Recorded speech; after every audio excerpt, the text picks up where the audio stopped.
Coming up on today's Locked On Senators, the hockey world is still buzzing nearly 24 hours after Tim Stützle stepped up to the plate and brought home an overtime win against the Detroit Red Wings. And Timmy was rewarded with the Rolex for that goal. But, Ross, it's time to look ahead to the Minnesota Wild for the second and final game for the Sens in the Global Series. And who better than the host of Locked On Wild, Seth Toupal, a friend of the show, will join us to look at the other side and a full weekend preview. That's all coming up on today's edition of the Locked On Senators podcast. It's your team every day. Your Locked On Senators, your daily podcast on the Ottawa Senators. Part of the Locked On Podcast Network. Your team every day.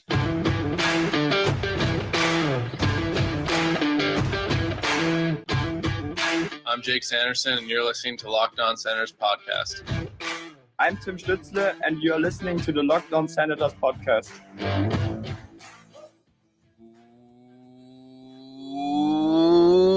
Welcome inside episode 919 of the Locked On Senators podcast. I'm Ross Levitan on the outskirts of enemy territory in Winnipeg, Manitoba. Alongside Brandon Piller up in the Blue Mountains. You can follow Locked On Senators on social media. We're at Sens Central on Twitter, lockedon.senators on Instagram. The show is free and available on all podcast platforms, including on YouTube, where a like, subscription, and a comment go a long way to helping the show grow. If you're listening to this, go to YouTube right now and watch our Sens Central citizens react to yesterday's incredible overtime heroics from Tim Stützle that is available exclusively on YouTube. Today's episode is brought to you by the Game Time app. Download it, create an account, and use code LOCKEDONNHL. You'll get $20 off your first ticket purchase at Game Time.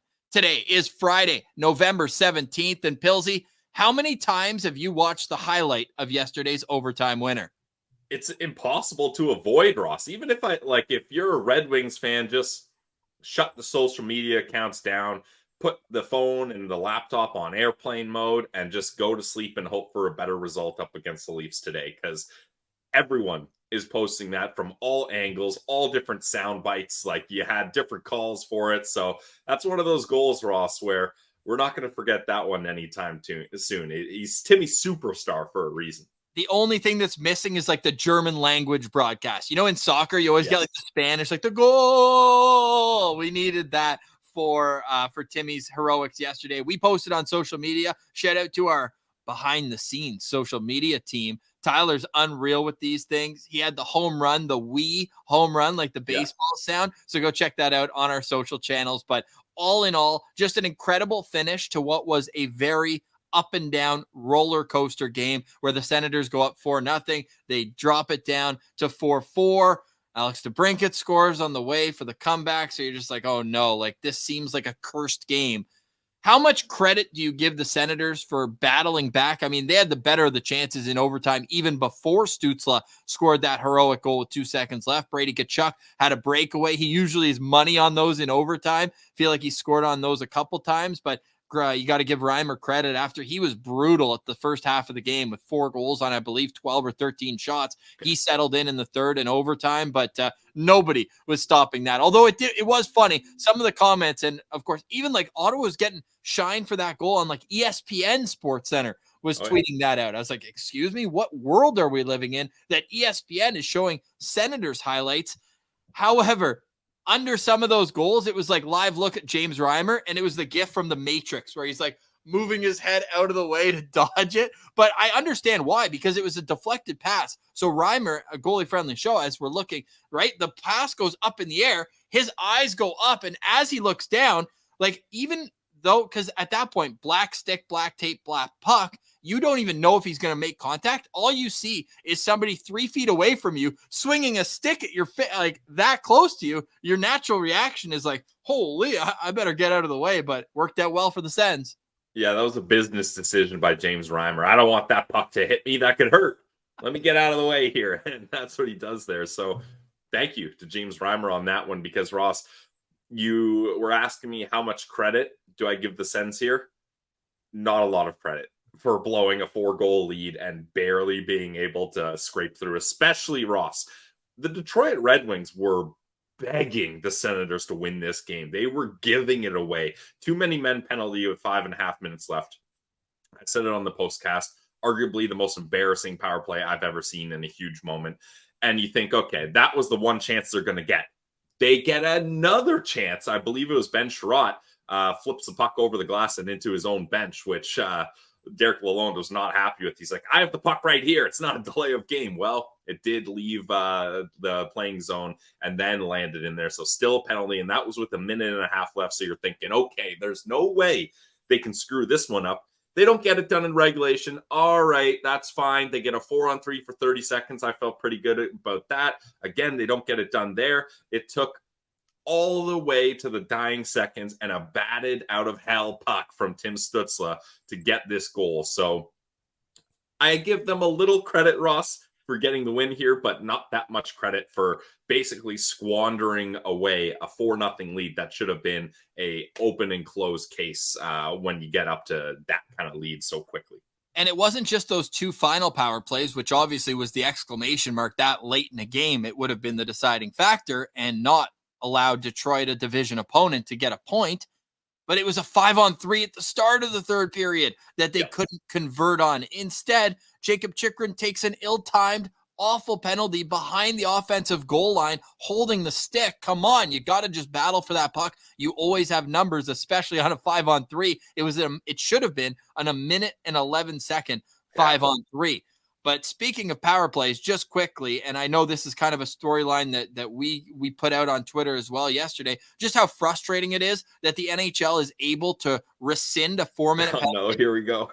Well, turning it into 0 minutes, whereas if it was a 2-minute penalty, even if it was his own stick, just as an example, if it was his own stick that hit him in the face, but the player only got a 2-minute penalty, if it wasn't bad enough to make the guy bleed, then, oh yeah, you got to sit, no rescindment possible there. So yeah, just a little qualm I had with the way the NHL works. Hey, that's fair. We'll get our people to contact their people and we'll work that one out for you, Ross. We're calling from the Senators Click. Yeah, honestly. Yeah. They'll be like, oh, next time we're actually going to make it a 5-minute major. Yeah, and you lose a 5th round draft pick. Come on. My goodness. Save me one elite prospect search. Yeah, no kidding. So how are you feeling going into today's game? We're going to have Seth Toupal on in a couple of minutes to discuss the Minnesota angle. And like Minnesota, we were bringing up all the negativity for Minnesota and we didn't even get to the fact that their their penalty kill. Pilsy, do you know what their penalty kill is right now? I do. It's going to be a part of my keys to victory. So maybe let's tease that for a little bit, Ross. Stay tuned for that. But let me know how you're feeling before we bring Seth on. I feel good, Ross. Like the Senators Sweden trip gets this scary doom and gloom narrative, but the problem isn't when the Sens are in Sweden, as they now have a 4-0-1 record in Stockholm as a franchise and looking to keep that rolling, maybe make it a 5-0-1 record up against the Wild here. So I'm feeling good going into this game. The Wild give up a lot of goals. Their goaltending is not doing well. This is a team that's down bad, sure. You could argue. This is the Locked On Senators podcast. The Sens are in dead last in their division, and we're talking about teams being down bad. But at least the Senators are looking at this as like a fun new experience where also you got to win games. It's important, obviously. But if you hop over to Wildland and check out the Athletic article that you sent me, Ross, this team is not having fun. There's no quirky little things happening here. We got to get the wins here. So I think the Ottawa Senators can be a little looser, a little more, I don't want to say casual. That's not the right word, but not as uptight about this. And I think that could work out in their favor, especially if they can get a quick one up against the Wild here. So I feel good. Was going to say first period enormous. One fun stat, because everyone's talking about Tim Stützle today, so I dug into the history books a little bit. Nice. And in the postcast yesterday, which is always available after the game on YouTube, we even did like a half hour after dark. So if you just heard the postcast, you can go check out double the coverage on YouTube. But Pilsy, we had the stat there that like he's only behind like Yager, Yari Curry, and a couple other players with under 22 scoring. But I wanted to know in the last about year, so since Tim Stützle turned 21 years old, where is he compared to other players in the league? The answer is 10th in the league in points since turning 21. The players ahead of him are all much older than 21 and are established superstars in the National Hockey League. You can see the full list of the top 30 if you're looking on YouTube or on our Twitter at Sens Central. But I'll just quickly list off the players who are ahead of Tim Stützle. JT Miller has 72 points. Timmy has 71. So I'm working my way up to number 1. These are the players closest to Tim Stützle. JT Miller, Matthew Tkachuk, Mikko Rantanen, Nikita Kucherov, Elias Pettersson, all within 6 points of Tim Stützle. Then you have David Pastrnak, Leon Draisaitl, Connor McDavid, and Nathan McKinnon. These are the top of the top of the top of the elite in the NHL. Yeah, and Ross, if you scroll down on that list, Claude Giroux and Brady Tkachuk also making an appearance in the top 30 of your list there. So you love to see that. Wait, who's Claude Giroux ahead of? Isn't Claude Giroux 36 years old and washed up? That's what people kept telling me. Apparently, but he's ahead of Austin Matthews right there. That's nice to see. Oh, interesting. By the way, Claude Giroux, third in Senators history as of right now in points per game. You can also mark on your calendar not next Friday, 2 Fridays from now, Claude Giroux will be playing in his 100th game as an Ottawa Senator. Time flies, eh, Bills? Oh, that's awesome. And he was not at practice, but we expect him to play tomorrow. DJ Smith saying he just played a ton. Let's give him a little bit of a rest here. He played over 26 minutes, Ross. That's amazing, man. You look at it and 26:54. Whew.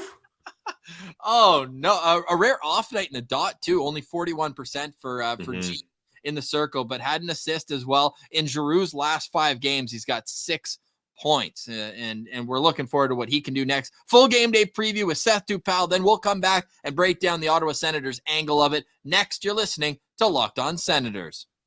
Today's episode is brought to you by our friends over at Game Time. Guys, Game Time is the ultimate place to buy tickets. Buying tickets to your favorite events doesn't need to be stressful. Take out the stress, build up all the hype for your next greatest event. And you may be thinking, well, they probably only sell hockey tickets if they're on a hockey podcast. Wrong. You can get tickets for any sort of event. I'm talking sports, all sports, music, comedy, and theater near you with killer deals on last-minute tickets and their best price guarantee. You can always be sure you can find the tickets you want on Game Time. Forget planning months in advance. You like the weather, you got the afternoon off work, buy tickets and go to the game. Don't mess around. And the Game Time guarantee means you'll always get the best price. In fact, if you find tickets in the same section in a row for less, Game Time is going to go ahead and credit you 110% of the difference. Get images of your seat before you buy so you know exactly what to expect. No surprises. And this is what I like best about it. Buy tickets in a matter of seconds. 2 taps. Boom, and you're in. You got the tickets on your phone. No need to bust out the printer and get all the ink and paper. It's on your phone, nice and easy. So snag tickets without the stress with Game Time.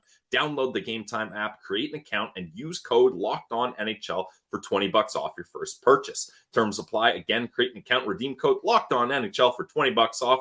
Download the Game Time app today. Last minute tickets, lowest prices, guaranteed. Today's episode is also brought to you by the GLEBE Central Pub. Visit the GLEBE Central Pub in the heart of the Glebe at 779 Bank Street. And when you head there, make sure you let them know that Locked On Senators sent you. Not only does the GLEBE Central Pub have great food, tasty drinks, and an interactive experience, whether it's whatever game is on that you got at the bar, whether it's the dartboard that you can go and just walk up and play. No need to go to the bar and, hey, may I please use the darts? No, not at the GLEBE Central Pub. You can just go grab them, get there, go play. They got the chalkboard out, get the scores going. Everything's available for you at the GLEBE Central Pub. What else available? Well, head over to their Instagram, GLEBE Central Pub, and you can see when all sorts of events happen, like live music, like open mic nights, all at the GLEBE Central Pub. Also on their website, GlebeCentralPub.com, you can find the Sens shuttle bus schedule where they have to and from service from the CTC back to the Glebe with $17 all in. Doesn't get any better than that. Ditch the keys and just have a great time going to cheer on your Ottawa Senators. Go find them in the heart of the Glebe, 779 Bank Street, and make sure you let them know that Locked On Senators sent you.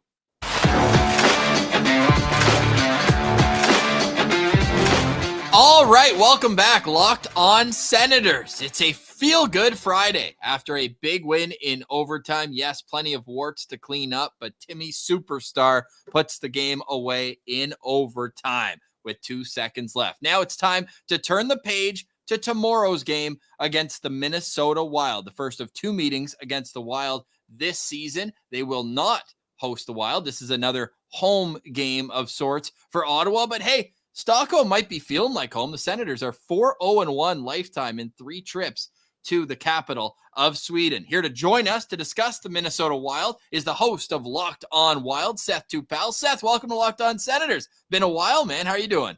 Fellas, I am doing great despite the overall record of the team so far. We're vibing, we're having a good time, and I am excited to be here sharing in that with you guys. The Minnesota Wild 5-8-2 so far this season. What's the biggest reason for that record? How much time do you have? Uh-oh. So it's been a bunch of different things that if they were standalone issues, you could work around. You could find a way to navigate through them without them just tearing your season apart. We haven't gotten good goaltending so far. The defense has not been good. The special teams have been abysmal. Like the penalty kill right now is on pace to be the worst penalty kill in NHL history. So that should tell you a little bit about just how far the Wild special teams have fallen so far this season. And Kirill Kaprizov and Matt Boldy have not gotten their seasons started as of yet. And so all those things combining for this team so far through the first 15 games of the season. Again, you stand those as just solo issues. You can find a way to get through them, but all 4, that's been insurmountable so far. Were you surprised when the Minnesota Wilds were announced to be one of the 4 teams going over to Sweden, especially with the other 3 teams, Toronto, Ottawa, and Detroit, all 3 Eastern Atlantic teams, and then the Wild are thrown in there? And was there any sort of narrative with Wild fans being like, oh man, we have to go over to Sweden, we have to do this break in our schedule, the time change, the travel, all that is going to mess us up? Or what was the feeling when it was announced? You know, I remember when the announcement was made being excited because this is the first time that I've had a chance to see this team do this. And you fast forward to today, and it could not have come at a better time with this team playing arguably its worst hockey over the last, 3 or 4 seasons. Last year they started poorly, but this feels almost worse somehow than what we saw last year. And so you get essentially 2 full weeks off. You get an opportunity to just reboot your season, which they desperately need. Yeah. And you get a chance to go play in a different time zone. And the Wild have plenty of Swedish players. You've got Jonas Brodin, Joel Eriksson, Marcus Johansson, and Philip Gustafsson, all Swedish descent.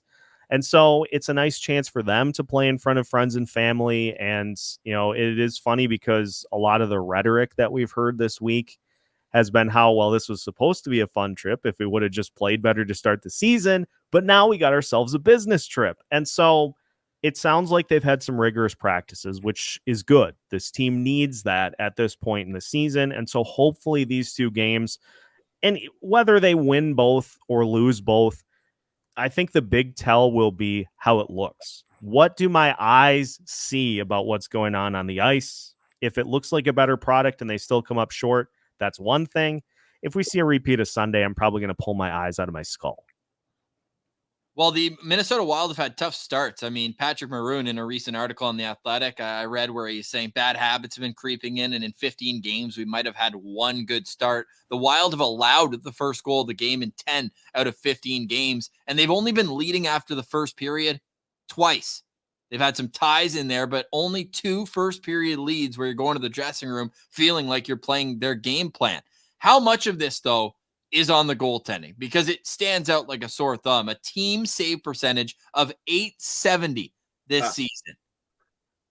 A large part of it is the goaltending, and a large part of that can also stem from the fact that the defense has been really just standing around. Fence posts is, I think, a term that's used quite a bit for guys that are just standing around and watching. And when you, as a defense, are allowing your opponents to get closer to the net, to get those, we like the high danger chances. That's the buzzword for shooters, is high danger chances. You have a better opportunity to score a higher percentage of goals from there.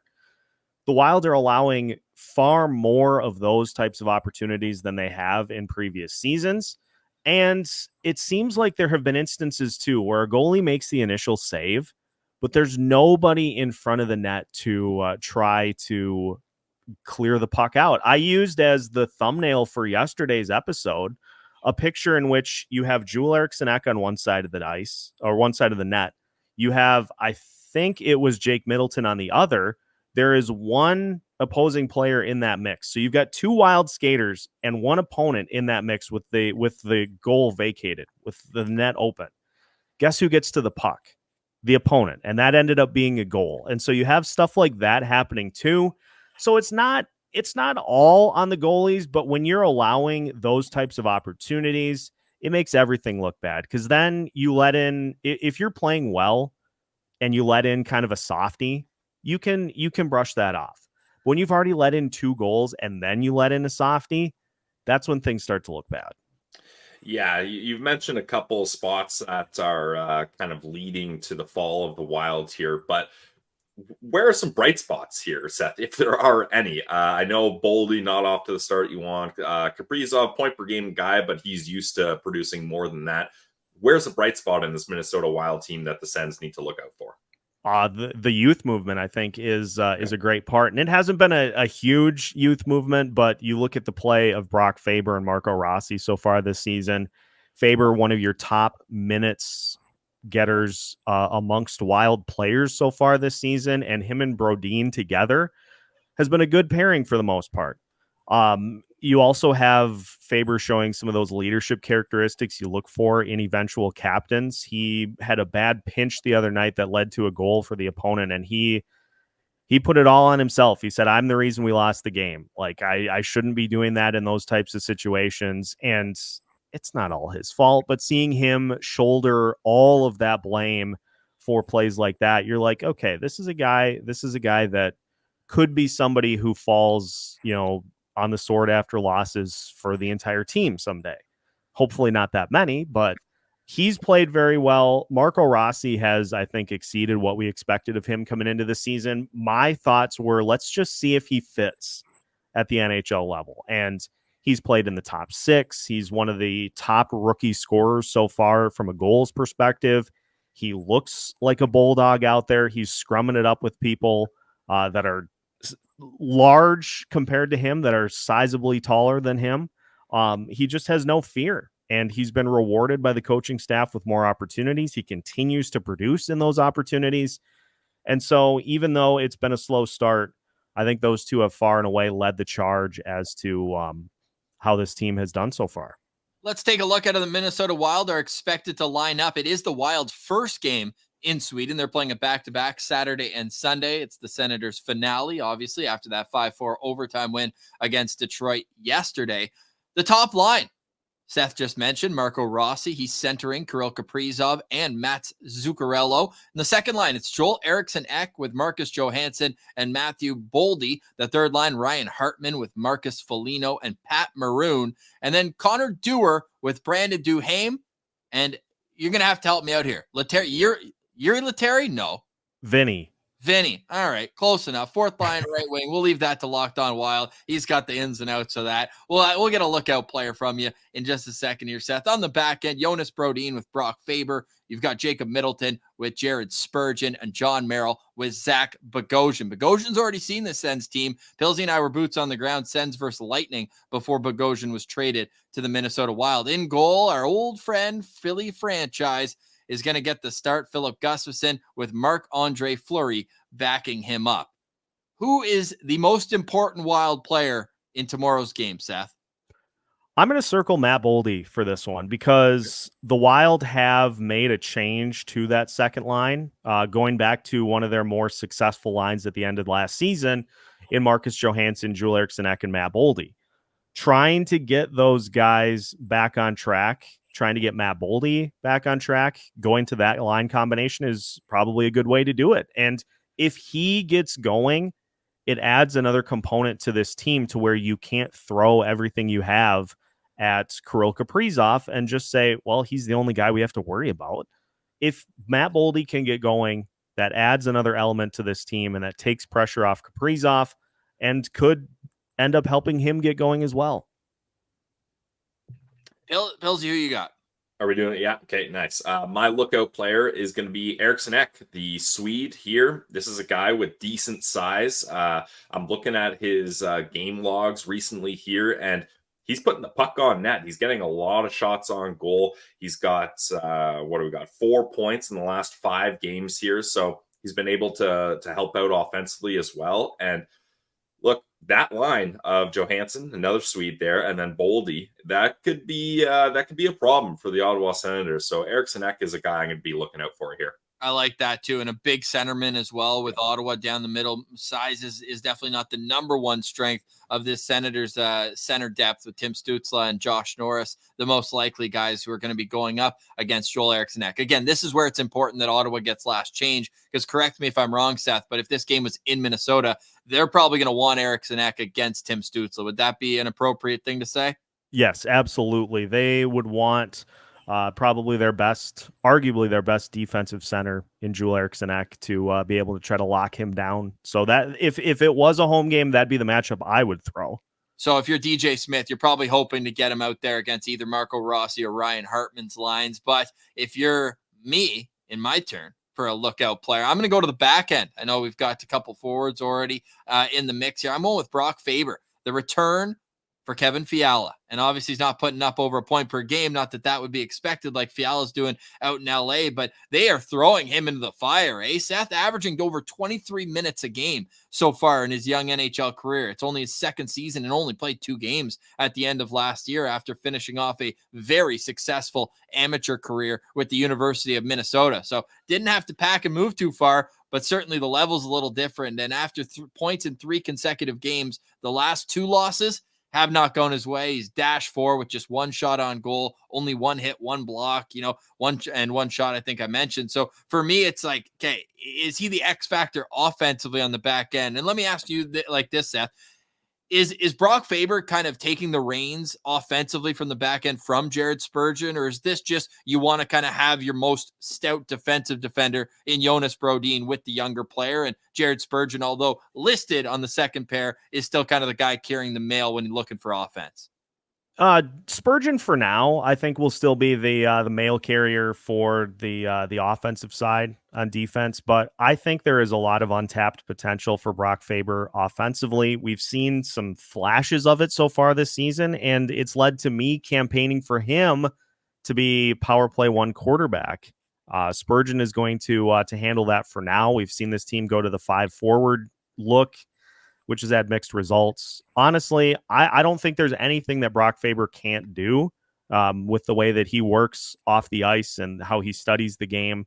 And so I think at some point we will see Brock Faber end up being a true top pairing defenseman for this team. But for now, Spurgeon's got that.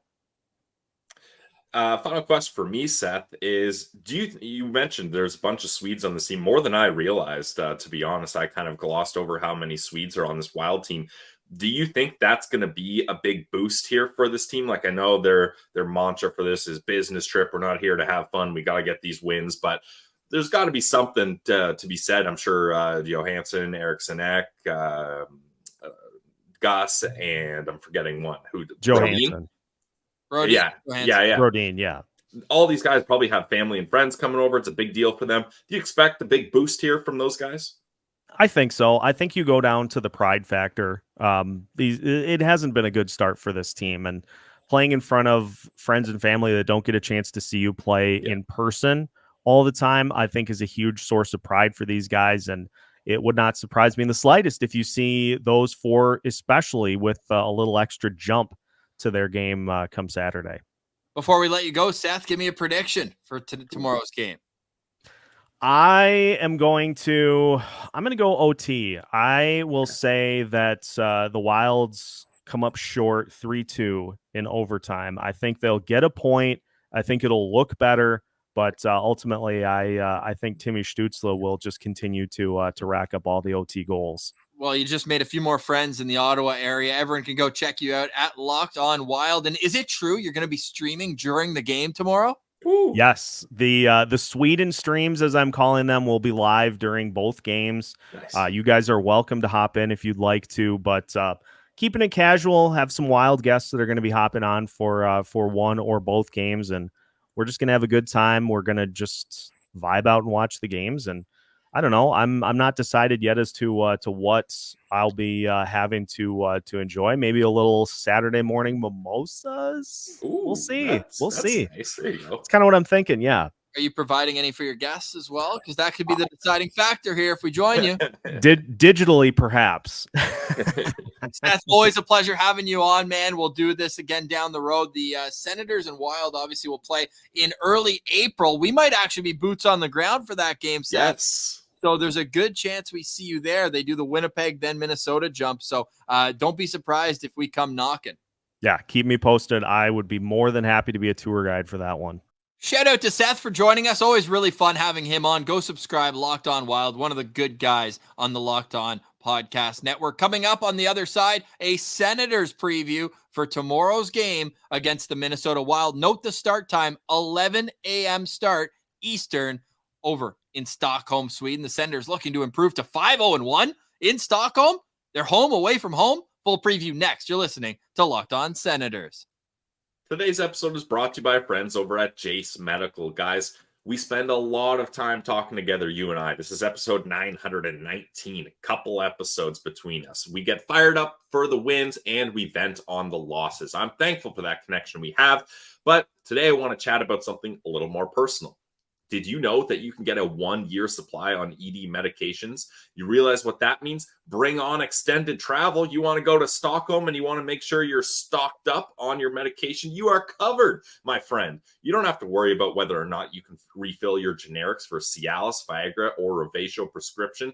And it's all possible because of our friends over at Jace Medical.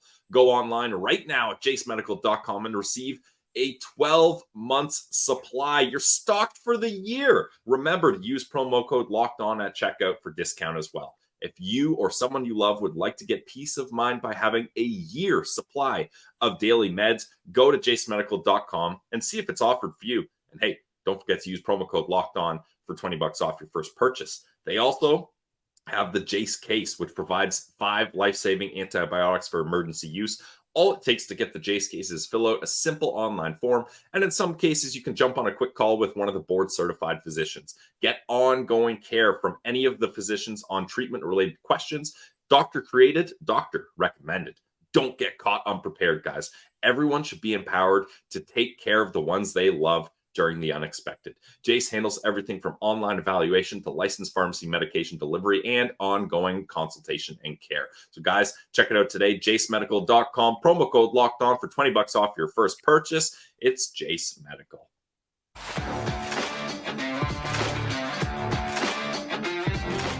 All right, Pillsy, final segment here, bringing it into the weekend. A rare 11 a.m. Eastern start against the Minnesota Wild. We should note that if you want to hear more from Seth Toupal, we were on Locked On Wild earlier today, giving them the lowdown of all things in Senators land. It was nice to talk to a host of a show whose team is more depressing than ours, though, in terms of the start of the season, wasn't it?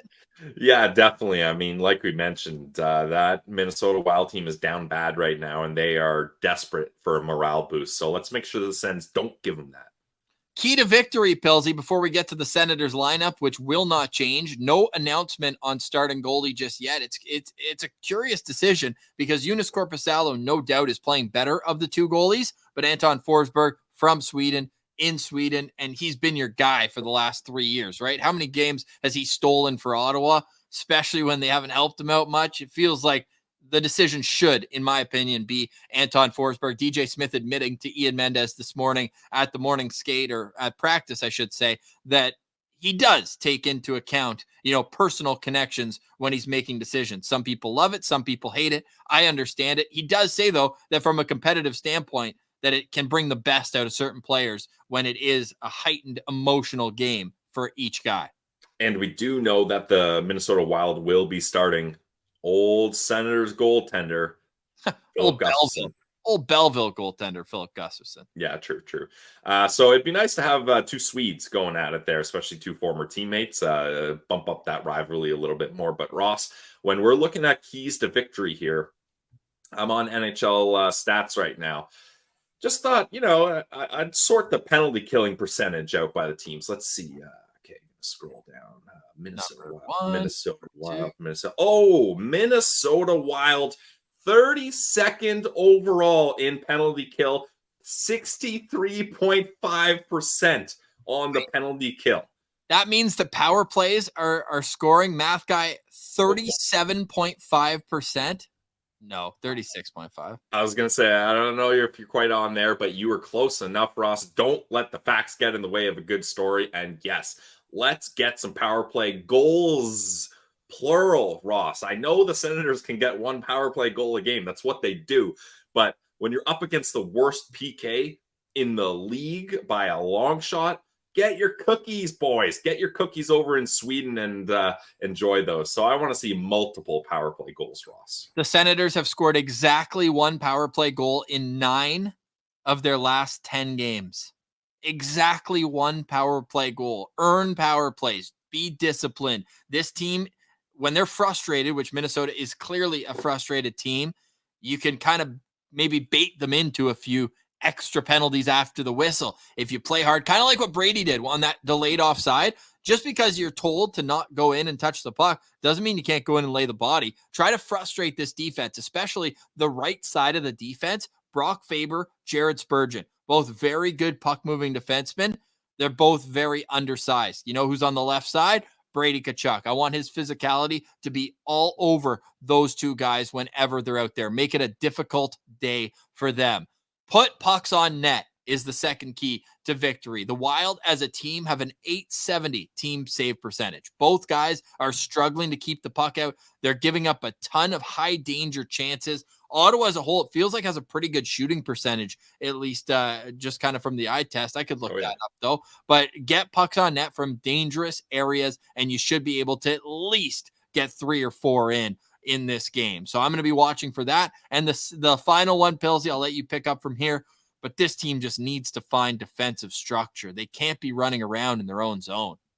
Yeah, Ross, especially when you're going up against a team that has a game breaker. Detroit, no game breakers on there, no elite goal scorers that we're worried about. But in the Minnesota Wild case, Kirill Kaprizov, you got to watch out for him. So you cannot have defensive lapses when he's on the ice. Even you got to look at Matt Zuccarello. He's having a great year. He's leading Minnesota Wild in points right now with 16 points in 15 games. And then Kaprizov right behind him. And then my lookout player, Eriksson Ek, with 14. So those 3 guys can really do some damage if you're not careful. So I want to see this defensive structure really have a good game up against a team that's down bad. Yeah, Pillsy, if you want to be a game breaker like Kaprizov, be a 2-time 40 goal scorer like Kirill Kaprizov. Like that's you want to have a 2-time 40 goal scorer. Those are the guys who always come through, right? Big time. Yep. Oof. All right. As we get past our keys to victory to the Ottawa Senators lineup, no changes are expected from the way the Senators lined up in that game against the Detroit Red Wings. But what we are going to be looking for again is the starting goalie. But we expect the lines against Minnesota to look the exact same, which would mean that Josh Norris is between Brady Tkachuk. And I mean, on paper and at practice, it's Vladimir Tarasenko. But in actuality, Claude Giroux played a lot on that line, over 7.5 minutes at even strength with Norris and Tkachuk. The next line on paper, Tim Stützle between Mathieu Joseph and Claude Giroux. Roby Yarventi played between Dominic Kubalik and Drake Batherson. Rourke Chartier between Matthew Highmore and Parker Kelly. On defense, Sanderson and Zub were unbelievable in yesterday's game. And we'll get to their stats in just a little. But Jacob Chychrun and Jacob Bernard Docker, I almost played the train horn for Jacob Bernard Docker. 2 big hits in yesterday's game. And then Eric Brandstrom playing on defense, Pillsy, with Travis Hamonic. Is it time to maybe rethink Eric Brandstrom's positioning, though? Hey, I've always said Eric Brandstrom, versatile player. He wins that ceremonial puck drop, clean face-off win up in front of Eric Lindstrom. I'm sure a guy that Nick Lindstrom. a guy that Eric Brandstrom idolized growing up. I'm having a tough couple stretches with names here recently. But one thing I did want to mention, Ross, is the practice lines. And tell me if I'm reading into this too much. The practice lines had Highmore taking Claude Giroux's spot. Do you think that means Highmore is just placeholding and he's not going to play in this game, and we're going to see Zach McEwen come into this game, Minnesota?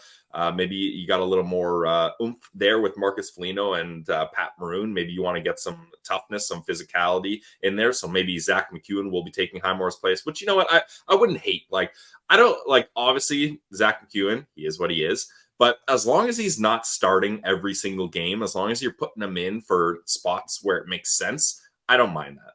Yeah, I mean, Matthew Highmore only played a handful of minutes in that in that win yesterday. He played 5 minutes and 46 seconds. His ice time has dwindled in each game that he's played. 10-13 against Vancouver, 7:57, and as I mentioned, even less in yesterday's game. So I don't think you're looking into that too much. I think that's pretty reasonable. The one thing, and DJ was very clear on this when they brought up Matthew Highmore, was to have him involved as a penalty killer, because we know that without a few of the guys who are out of the lineup right now, that like Ridley Gregg obviously was a penalty killer, Shane Pinto, Kastlik, and et cetera, that they're looking to have a guy there penalty killing. But I wouldn't mind it. I mean, it's not going to make or break the game either way. But with Minnesota struggling on special teams as is, maybe you can get away with that. Or, you know what? What Timmy play yesterday? 26 minutes? Just get him out there for a few extra PK shifts. But all jokes aside, I do think that you might be onto something there, that we could see that one lineup change. And also, to get guys in the mix. I mean, on the back end, Tyler Klevin and Jacob Larson,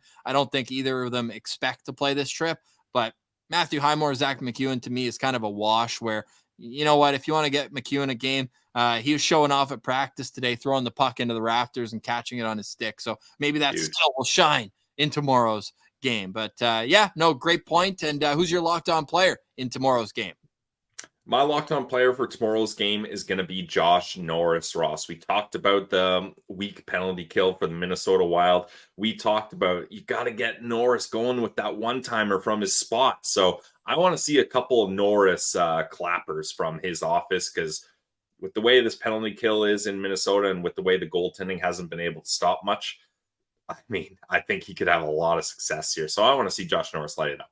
I love it. I'm going to go with Jake Sanderson, because my goodness, every time I watch this guy, I'm locked on him. Like, even when I don't want to be. You look at yesterday and the advanced stats were very friendly to that top pair of both Jake Sanderson and Artem Zub. You look at what they were able to do together 5-on-5. They limit their opponents to absolutely nothing. You could see DeBrincat was frustrated. Larkin, I mean, it sucked that he left the game. You never want to see injuries, but even when he came back, like, he was kind of a non-factor in that game. The expected goals percentage when Jake Sanderson and Artem Zub were on the ice. And let's keep in mind, the Senators were outshot pretty heavily in this game.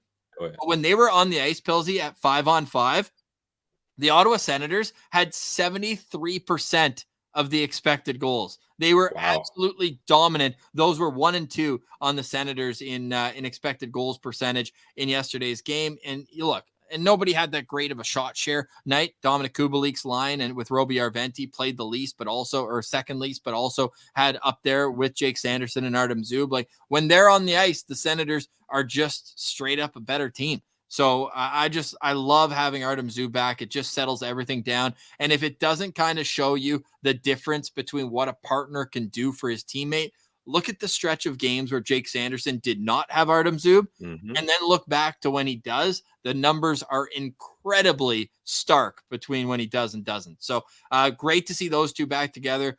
Like, put that in hieroglyphics, put that in pen, permanent marker. I never want to see those two play with anybody else. That pair should be a staple for the next 5, 6, 7 years. Sounds good to me, Ross. Sign me up. Final thoughts for me is I think this could be a high-scoring game up against the Minnesota Wild. And to add an extra key to victory here, Ross, that first goal I think could decide it. Because if the Sens get a really good goal on the Wild and just deplete them morale-wise, I think that team's going to have a tough time battling back. So I want to see this team get off to a hot start right in the first period. Well, the Ottawa Senators have scored first in 9 of their 14 games this season, whereas Minnesota's only scored first in 5 out of 15.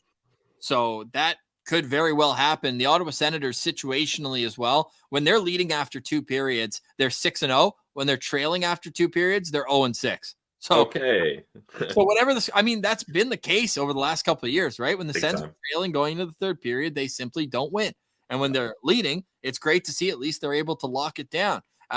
When they're tied, they're 1-1. So it's a hilarious kind of contrast when they're after 2 periods. But I agree with you. Start early, score first. 6-3 when scoring first are the Ottawa Senators, and Minnesota, when they allow the first goal, 2-7-1.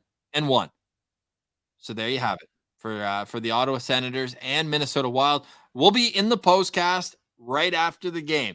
11 a.m. start, so around 2 o'clock. Head over to YouTube. Make sure you like and subscribe. That way you can know exactly when the postcast will go live. Next week, we'll have a lot of great guests back on the show. Love having these Locked On hosts coming on game days for a quick preview, because they obviously are dialed in local experts on the biggest stories. Pillsy, another great week in the books. A stressful week with just the one game, but at least Timmy Stützle sent everybody home happy, especially our guy, Avi Bolka. Go watch that video. We had 3 Sens fans reacting. Matt from Centennial Podcast. All citizens. Sean Redding from England. Get the beautiful British accent in the mix. And Avi Bolka, a New Yorker at heart, who's over there in Sweden. So great to see. And if you're going to the game, reach out to us, whether it's on YouTube, on Twitter, on Instagram, and ask for how you can get videos to us. You've seen the blueprint now. These guys nailed it. So make sure to go record your video right after the game. And we want those boots on the ground videos to post for everyone to enjoy.